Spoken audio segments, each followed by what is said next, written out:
Halo semuanya, balik lagi nih.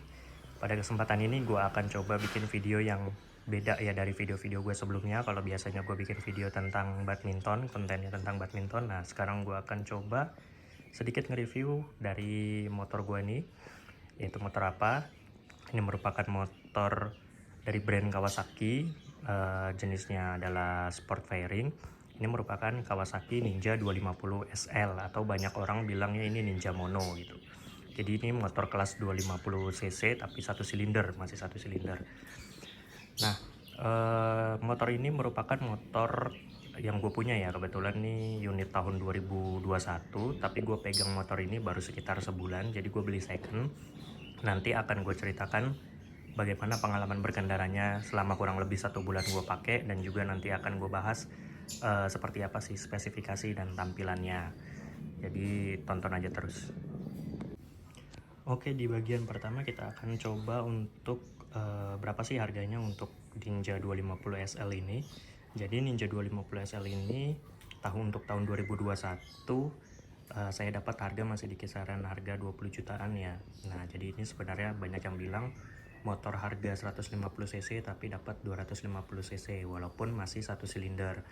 Tapi tenaga yang dihasilkan oleh motor ini itu tidak main-main, itu mencapai 28 PS di RPM sekitar 9 ribuan. Nanti untuk detailnya saya taruh di deskripsi aja spesifikasinya seperti apa.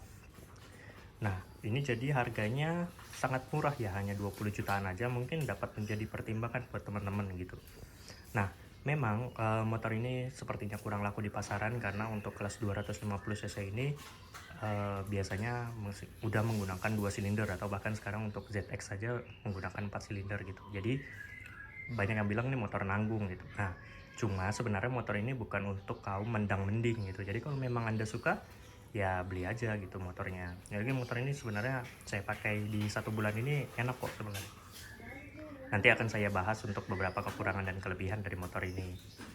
Nah, kemudian bahas dari nama. Jadi ini Kawasaki Ninja 250 SL. SL itu merupakan singkatan dari super lightweight, yang artinya adalah motor ini memiliki bobot yang sangat ringan gitu. Jadi bobot dari motor ini hanya sekitar 151 kg saja untuk kondisi default, kondisi normal gitu. Jadi belum ada yang diganti, belum ada yang ditambah. Itu masih 151 kg. Jadi bobotnya ringan ya, termasuk ringan untuk motor sport fairing kelas 250 cc. Berlanjut ke tampilan luar dulu ya, saya mulai bahas. Jadi ini liverynya livery KRT yang merupakan Kawasaki Racing Team. Ini livery KRT tahun 2021 gitu. Nah, ini yang khasnya adalah dengan livery sarang tawonnya ini. Jadi ini Ninja 250, di sini ada tulisannya. Nah, kemudian sebenarnya pada bagian ini lampu sennya bentuknya tidak seperti ini ya. Dia bentuknya seperti kuping, jadi seperti sen lampu belakang gitu. Dia agak keluar, tapi karena mungkin agak riskan ya kalau untuk di tempat parkir atau kenapa-kenapa nanti rawan patah atau copot. Walaupun sebenarnya aslinya itu dia agak elastis di sininya, jadi tidak mudah patah yang kaku seperti itu. Nanti akan saya tunjukkan gambarnya di video ini, aslinya itu seperti apa. Nah, ini saya dapat kondisinya memang sudah seperti ini ya. Jadi sudah ada beberapa aksesoris tambahan yang diberikan oleh pemilik sebelumnya. Seperti ini sudah ada jalu di depan. Ini juga untuk baut-bautnya sudah diganti menjadi warna emas, mungkin biar serasi dengan liverynya ini ya. Karena liverynya ini mengandung unsur warna perpaduan hijau, hitam, gold, dan untuk tulisan ninjanya putih seperti ini. Nah, ini juga sudah dipasangnya frame slider. Kemudian untuk di bagian belakangnya ini juga sudah ada exhaust slidernya. Nah, kemudian masuk ke footstep. Footstepnya ini dilapisi oleh karet, jadi ini udah cukup nyaman ya untuk bagian depan. Untuk yang bagian belakang, footstepnya masih model jagung seperti ini. Nah, ini nggak tahu sih licin atau enggak, karena seperti motor ini juga kurang recommended untuk dipakai buat boncengan ya gitu. Nah, ini sepertinya bisa dilepas. Jadi ini ada footstepnya yang model jagung kalau untuk yang bagian belakang. Terus apa aja yang udah diganti? Ini untuk jaluk pedoknya juga serasi ya, berwarna gold. Kemudian untuk ukuran ban motor ini sebenarnya defaultnya ban depan itu 100/80 ring 17, namun ini sudah dibesarkan, ini menjadi 110/70. Untuk ban belakang itu bawaannya 130 per 70 ring 17, tapi ini juga sudah dibuat lebih besar ya, menjadi 150 per 60 ring 17. Jadi untuk ban ini keduanya sudah diganti ya, menjadi lebih lebar dibandingkan ban bawaannya. Kalau ban bawaannya itu Dunlop, jadi ini sudah diganti dua-duanya. Untuk sistem pengereman pada roda depan ini sudah menggunakan single cakram ya, dengan kalipernya ini 2 piston, tapi masih belum ABS ya, karena ini memang tadi seperti saya bilang, ini sebenarnya motor keluaran tahun lama yang terus-terusan diproduksi sampai akhirnya berhenti produksi di tahun 2021. Nah, kemudian untuk sistem pengereman pada roda belakang ini juga sudah menggunakan cakram dengan kalipernya 2 piston juga. Sebenarnya ini untuk kelas 250 cc dan bobot motor seperti ini sudah sangat cukup ya pengeremannya. Berdasarkan hasil pengalaman saya gunakan juga pengeremannya sudah sangat baik gitu. Jadi seperti itu, teman-teman. Kemudian ke bagian atas ini ada spion yang merupakan spion tekuk. Ini kalau dibuka, nah dia ada penahannya di sini, jadi dia tidak keterusan ya, tidak bablas. Dua-duanya sama. Nah, kemudian ini sudah ada pelindung tangkinya dari karbon. Ini pemilik sebelumnya juga yang memasang, jadi saya pokoknya terima kondisinya sudah seperti ini selama 1 bulan saya pakai gitu. Nah, untuk joknya sendiri ini sebenarnya tipis ya, jadi ya agak lumayan pegel kayaknya kalau dipakai untuk riding agak jauh gitu. Nah, ini juga nanti saya akan bahas riding positionnya. Dengan stang yang tipe under yoke seperti ini ya, pasti riding positionnya akan sporty banget ya gitu, jadi agak nunduk karena stangnya under yoke. Nah, kemudian ini untuk knalpotnya juga masih standar semua. Jadi variasi dan modifikasi yang dilakukan hanya menambahkan beberapa variasi saja tanpa merubah spek dari motornya seperti itu. Kapasitas tangki BBM dari motor ini adalah kurang lebih 11 liter, jadi ini sudah sangat cukup ya untuk kalian yang suka touring atau berpergian jauh. Ini sudah lumayan oke lah, sudah lumayan banyak karena kapasitasnya 11 liter. Kita asumsikan berdasarkan pengalaman pribadi saya menggunakan motor ini, konsumsi BBM-nya kisaran 28-30 km per liter. Nah, berarti ini motor bisa menjangkau kurang lebih ya ada di kisaran bisa sampai 300 km atau kurang-kurang sedikit lah untuk dalam sekali isi bensin penuh. Nah, jadi seperti itu, ini sudah sangat cukup ya, 300 km tuh udah sangat jauh, apalagi kalau Anda hanya menggunakan untuk berkendara di dalam kota saja gitu. Jadi ya jarang-jarang lah ini mampir pom bensin. Ya, untuk tampilan depannya seperti ini kira-kira. Jadi ini masih menggunakan single headlamp, tidak seperti double headlamp pada Ninja keluaran yang sekarang ya. Dia masih menggunakan single headlamp. Asli bawaannya dia masih menggunakan bohlam. Kemudian jadi dia belum LED. Terus ini juga sudah dipasangkan variasi ya. Ini wing LED tambahan, ini dipasang, bisa dicari untuk di tukang variasi motor. Sebenarnya tidak ada nih, bawaannya ini tidak ada, tapi ini untuk mungkin menambah sedikit look lah, menambah nilai look di sini. Untuk tampilan belakangnya seperti ini. Jadi untuk stop lamp dan lampu sen belakangnya masih menggunakan bohlam ya. Nah, ini kan ya mungkin banyak yang bilang udah ketinggalan, motor sekarang tahun 2023 masih menggunakan bohlam LED dong gitu. Nah, karena sebenarnya basicnya motor ini awal diproduksinya itu sekitar tahun 2014 kalau nggak salah, nanti silahkan dikoreksi. Terus sampai sekarang sudah berhenti produksi ya, jadi produksi terakhir ada di kisaran tahun 2021 motor ini, di tahun 2021, dan sekarang sudah tidak ada barunya lagi. Kalau dicari-cari di dealer Kawasaki juga sudah tidak ada. Jadi buat kalian yang pengen motor ini palingan tinggal cari-cari secondnya aja dengan harga yang bervariasi gitu, tergantung tahun dan kondisinya. Nah, ini kemarin saya dapat untuk tahun 2021, kilometernya 12.000, itu di harga masih 20 jutaan, kisaran 20 jutaan, lebih 20 jutaan, tapi masih di angka 20 jutaan. Lanjut ke bagian speedometer. Jadi speedometernya ini kecil ya, agak kecil ukurannya, tapi sudah full digital. Nah, ini isinya seperti apa? Nah, coba kita nyalakan saja. Nah, untuk di samping-sampingnya ini ada beberapa lampu indikator. Ini ada posisi netral ya. Terus di bagian sini juga kiri kanannya ada indikator-indikator mesin. Kemudian isi speedometernya itu yang paling atas ada untuk RPM. Jadi RPM-nya juga sudah digital, dimana redline-nya di kisaran 10.500 ya. Terus ini ada indikator bensin, terus ini ada speedometer, ada trip A, trip B, dan ini odometernya 12.400. Kemudian di bawahnya juga ada jam, dan paling bawahnya ini ada Kawasaki. Nah, ini minusnya cuma kurang satu sih, nggak ada petunjuk gigi ya. Jadi kita harus ngapalin nih kita sedang berada di gear berapa gitu. Jadi di sini tidak ada gear positionnya gitu untuk di speedometer.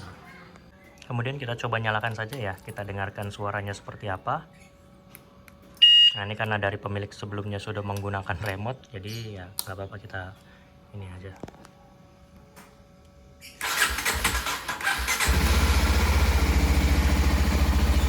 Nah, jadi suara knalpotnya ini seperti ini, yang dihasilkan dari knalpot standar. Nah, suaranya masih halus semua.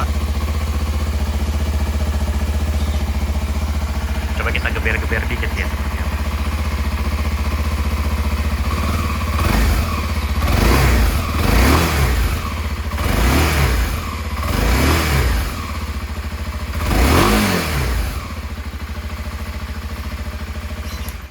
Kira-kira seperti itu suaranya. Jadi ini masih standar semua untuk knalpotnya.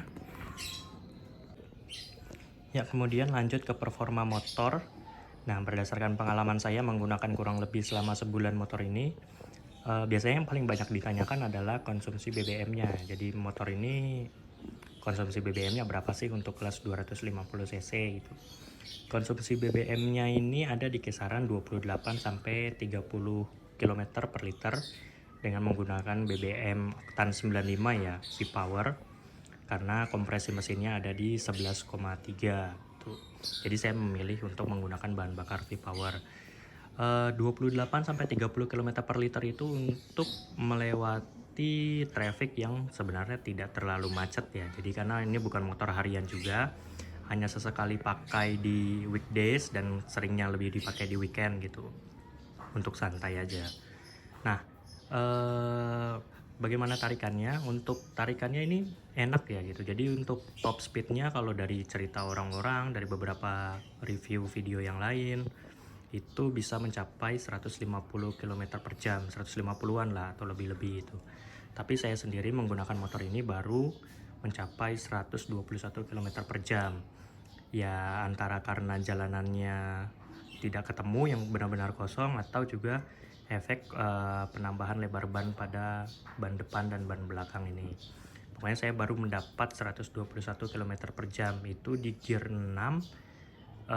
Sudah agak-agak berat ya untuk naik speednya gitu, tapi memang masih bisa waktu itu karena jalanannya tidak memadai, jadi ya sudah hanya dapat 121 km per jam saja untuk di jalanan ibu kota. Ya, jadi mungkin di antara kalian juga bertanya-tanya kenapa motor ini agak jarang ditemui di jalanan ya. Ya, jadi memang sepertinya motor ini agak kurang peminatnya, dikarenakan ini untuk motor sport fairing 250 cc tapi dia mesinnya masih 1 silinder. Nah, sedangkan sekarang kelas-kelas 250 cc itu biasanya dibekali 2 silinder, atau bahkan untuk ZX saja sudah 4 silinder. Jadi banyak yang bilang mendingan beli ini, mendingan beli itu gitu. Tapi sekali lagi saya bilang, ini motor bukan untuk kaum mendang-mending. Jadi kalau memang Anda suka, Anda coba, terus cocok, performanya juga enak, ya dibeli aja gitu, kenapa enggak. Karena motor ini sekali lagi untuk kelas 250 cc hanya di harga 20 jutaan saja. Ini untuk tahun 2021 saya dapatnya ya.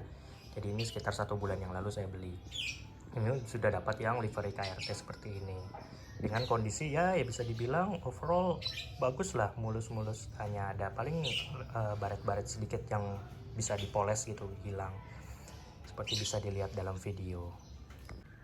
Ya, untuk detail spesifikasi lainnya nanti akan saya tampilkan di kolom deskripsi di bagian bawah video. Jadi secara umum untuk harga di 20 jutaan harga second, masih di bawah 30 juta untuk tahun 2021. Ini motor masih sangat layak untuk dipertimbangkan gitu, terutama bagi anda pemula yang sekiranya baru mau coba untuk membeli motor sport fairing. Nah, ini jadi motornya memang di harga segitu masih banyak yang sekelasnya hanya dapat di 150 cc, tapi ini sudah dapat di 250 cc walaupun masih satu silinder. Sekali lagi ini bukan untuk kaum mendang-mending, bukan bisa dibilang tanggung, tapi enggak juga gitu, karena saya coba sendiri ini sudah motornya sangat memuaskan ya untuk harga segitu. Jadi mesinnya juga bandel, termasuk lumayan irit lah bisa dibilang untuk kelas 250 cc. Dan ya asal rajin bawa servis, ganti oli, mungkin nggak ada masalah yang begitu berarti ya. Untuk keberlanjutan spare part juga sepertinya dari brand Kawasaki ini masih bisa aman lah gitu. Jadi kalaupun nggak ada di bengkel-bengkel resmi, mungkin bisa dicari di bengkel-bengkel lainnya ya gitu. Ya, jadi sekian video review singkat dari Kawasaki Ninja 250 SL ini. Nanti di akhir video saya akan tunjukkan beberapa foto, beberapa gambar bagaimana riding position dari motor ini. Sebagai informasi, saya memiliki tinggi sekitar 178 cm. Kalau boleh ditanya saran, motor ini sebenarnya akan sangat nyaman kalau digunakan untuk orang-orang dengan tinggi kisaran 165 sampai 170 cm. Karena posisi joknya ini tidak terlalu tinggi ya. Untuk saya sendiri yang memiliki tinggi 178 cm ini agak kependekan, jadi kaki saya terlalu nekuk kalau menggunakan motor ini. Tapi masih cukup oke untuk digunakan, tidak untuk jarak jauh ya. Oke, jadi begitu saja. Sampai ketemu pada video-video selanjutnya, baik itu video tentang konten motor atau tentang konten badminton, karena sepertinya ke depan akan saya gabung ya di channel ini. Terima kasih yang sudah menonton. Sampai ketemu lagi.